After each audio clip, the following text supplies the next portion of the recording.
Hey there, in today's Synfig tutorial I'm going to show you how to make a morning sunrise animation just like this one here. So if you're ready, let's get started.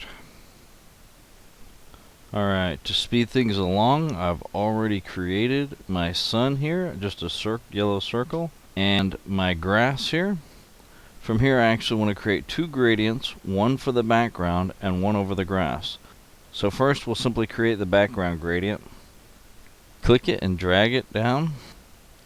Okay, you'll notice it covers the whole canvas whenever you create a gradient. Just click on the gradient and the layers and lower it down using the dialog. Now you can see it's behind the other objects. We want to set this gradient to our night sky colors. So come down to the parameters and double click the gradient property. And here we can see the gradient dialog. I want to set the top of the sky to black. Click here to set the bottom of the sky, and I want to set it to dark blue. Close this. Now to create the gradient for the grass, just click and drag down the grass area. Alright, now we want to move this gradient above our grass so that it affects the layers below it and encapsulate it with the grass. Control click. Now you can see our new gradient is covering everything, including our background gradient. So to get this to only apply to the rectangle it's encapsulated with, we need to change its blend method property.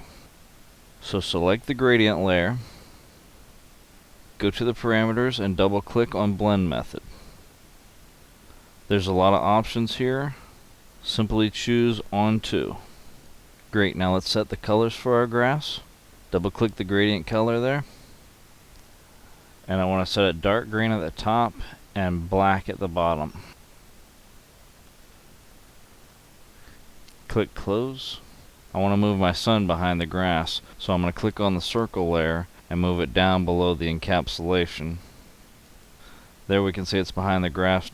Now that I have the initial starting frame for my scene, what I want to do is create a keyframe right at the beginning, and this will tell Synfig that I want to save this as the starting position of all of my layers. Otherwise it's going to think that the starting place I want my layers to be is wherever I first put them. Now let's go into animating mode, drag our timeline to 5 seconds, make sure your background layer is selected, go to parameters. Let's change the gradient again. Okay, now we're going to set it for what we want for daytime. I want the sky to have white clouds with blue underneath. I'm going to drag this right slider to the left some, and that'll bring the sky up to the clouds more. You can see it shortens the gradient. Click close. Now choose the grass gradient, and let's edit its gradient colors. I want to make this a lot lighter. Click close, and now choose the sun layer and click and drag the sun layer up into the sky. Let's change the sun to a little bit brighter yellow color. Click close. Alright, our animation should be done. You can scroll through the steps of the animation with these buttons here. When you're happy with what you have, go to the arrow, go to File, and you can render or preview this. I'm going to click on preview. I'm going to make the animation loop here and click play. And just as simple as that, we have our morning sunrise animation. Thanks for watching. PenguinTutorials.com